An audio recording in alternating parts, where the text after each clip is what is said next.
বন্ধুরা, এর নাম হলো রাকেশ। এর দিনের শুরুটা হয় বাড়ির বিভিন্ন কেচ্চা আর টেনশনের মধ্য দিয়ে, আর তারপর লোকাল ট্রেনে ধাক্কা খেতে খেতে বেচারা অফিসে যায়। আর অফিসে যাওয়ার পর বিভিন্ন কারণে বসের চেঁচামেচি শুনতে হয়। এটা রাকেশের প্রতিদিনের রুটিন। আপনি মনে করতে পারেন বাড়ি আর অফিসের মধ্যে রাকেশ একটা স্যান্ডউইচের মতো চাপে পড়ে আছে। এদিকে বাড়ির চাপ আর ওদিকে অফিসের চাপ। এই দুই চাপের মধ্যে রাকেশ নিজেকে অসহায় মনে করে। রাকেশের এই অবস্থার সব থেকে বড় কারণ হলো কম টাকা থাকা। রাকেশের দিনের শুরুটা হয় টাকার চিন্তা দিয়ে, আর দিনের শেষটাও হয় টাকার চিন্তা দিয়ে। সে সবসময় ভাবতে থাকে যে বাচ্চাদের স্কুল ফিস সামনে এসে গেল, আবার ইলেকট্রিক বিল দিতে হবে, 2 তারিখে ইএমআইও দিতে হবে। কত খরচা, যতই খরচা করি না কেন শেষ আর হয় না। দেখুন, হয়তো এর মতো কত রাকেশ আমাদের দেশে আছে। রাকেশ কোনো একটা লোক নয়, রাকেশ হচ্ছে সেই বেশিরভাগ লোকের গ্রুপ যাদেরকে আমরা মিডিল ক্লাস বা মধ্যবিত্ত বলি। দেবেশ কাপুর এবং মিলন বৈষ্ণব নিজের রিসার্চ কস্ট অফ ডেমোগ্রাফিতে বলেন, ভারতের 50% লোক নিজেরা নিজেদেরকে মধ্যবিত্ত বলে, কিন্তু অ্যাকচুয়ালিতে ভারতের মাত্র 2% লোকই মধ্যবিত্ত, আর বাকি সব গরিব। অর্থাৎ এদের নুন আনতে পান্তা ফুরোনোর মতো অবস্থা। যদি আপনারও ফাইন্যান্সিয়াল ব্যাকগ্রাউন্ড ভালো না হয়ে থাকে, তাহলে আপনি হয়তো বাকি সব লোকেদের মতো নিজেকে মধ্যবিত্ত মনে করেন। কিন্তু কেনই বা লোকেরা নিজেদেরকে মধ্যবিত্ত মনে করে? আর কি কি কারণ আছে যার জন্য মধ্যবিত্ত লোকেরা আস্তে আস্তে দিনের পর দিন গরিব হয়ে যাচ্ছে? তো এই সব ডাউটগুলিকে আজকের এই ভিডিওতে ক্লিয়ার করব। তো চলুন শুরু করা যাক। তো প্রথমে দেখা যাক হু আর মিডল ক্লাস, অর্থাৎ মধ্যবিত্ত কারা। আমাদের মতে মধ্যবিত্ত হলো একটা গ্রুপ যাদের কাছে সবকিছুই এভারেজ থাকে।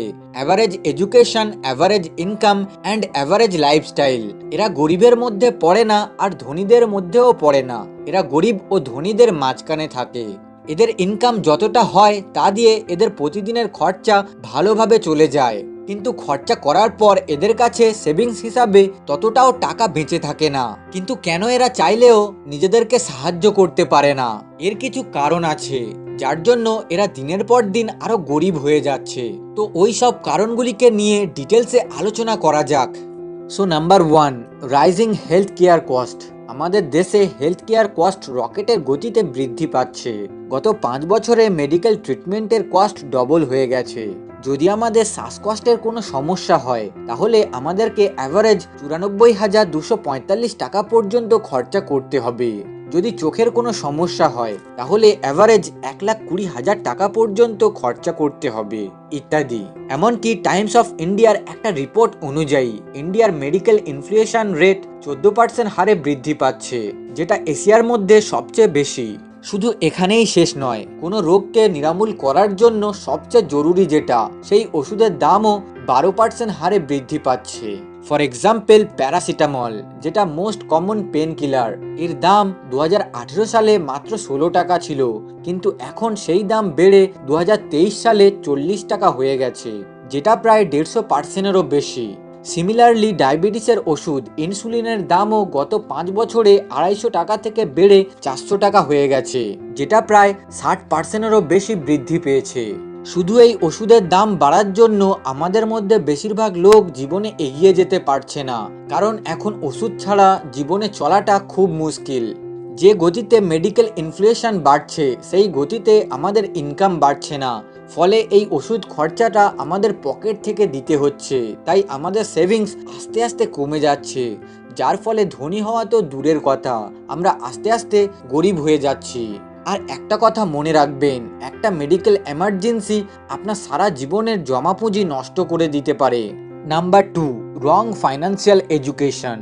একটা রিপোর্ট অনুযায়ী ভারতের 73% লোক ফাইন্যান্সিয়ালি ইলিটারেট, মানে 5টার মধ্যে 4টে লোক এমন আছে যারা জানে না যে টাকা কিভাবে কাজ করে।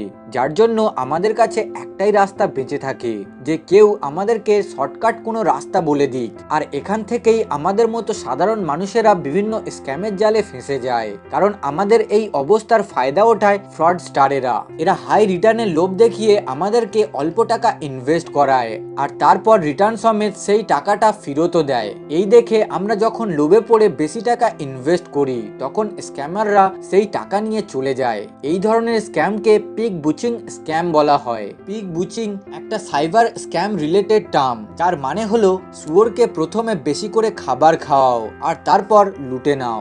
এই স্ক্যামটা বেশিরভাগ ক্রিপ্টোকারেন্সির বিভিন্ন স্কিমের ক্ষেত্রে দেখা যায়। যেমন চেন্নাইয়ের একটা লোক একটা ক্রিপ্টোকারেন্সির স্কিমে তার 10 লাখ টাকা হারিয়েছে। তো এই সব স্কিমের চক্করে না পড়ে ফাইন্যান্সিয়াল এডুকেশন নিন।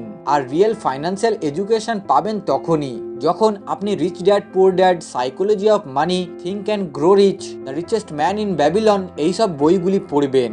তো ফাইন্যান্সিয়াল এডুকেশন পেতে হলে ফাইন্যান্স রিলেটেড বিভিন্ন বই পড়ুন, ইউটিউবে ভিডিও দেখুন, অডিও বুক শুনুন ইত্যাদি। Number 3, run behind status. মধ্যবিত্ত লোকেরা অন্যদেরকে দেখানোর জন্য স্ট্যাটাসের পিছনে দৌড়ায়। এটাকে বোঝানোর জন্য আমি একটা উদাহরণ দিচ্ছি। প্রায় 6 মাস আগে আমি একটা অনুষ্ঠান বাড়িতে গিয়েছিলাম, যেটা আমার এক বন্ধুর মেয়ের অন্নপ্রাশন ছিল।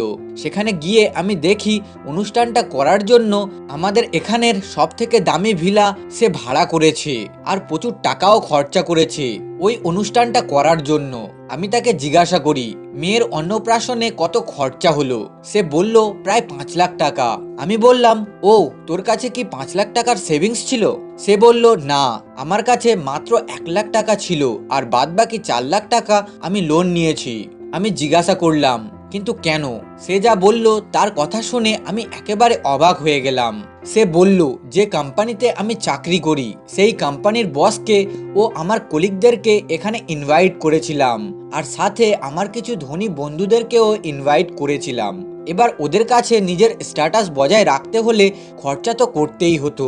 তো সব শোনার পর আমি বললাম, ও আচ্ছা, এই ব্যাপার, বুঝলাম। আমার বন্ধু চাইলেই 5 লাখ টাকার জায়গায় 1 লাখ টাকা দিয়ে মেয়ের অন্নপ্রাশনটা ধুমধাম করে করতে পারত, কিন্তু সেই লোককে দেখানোর চক্করে সে লোনে আরো 4 লাখ টাকা নিয়ে মোট 5 লাখ টাকা খরচা করলো। শুধু আমার বন্ধু এমন তা নয়, আমরা মধ্যবিত্তরা প্রায় সবাই এমন।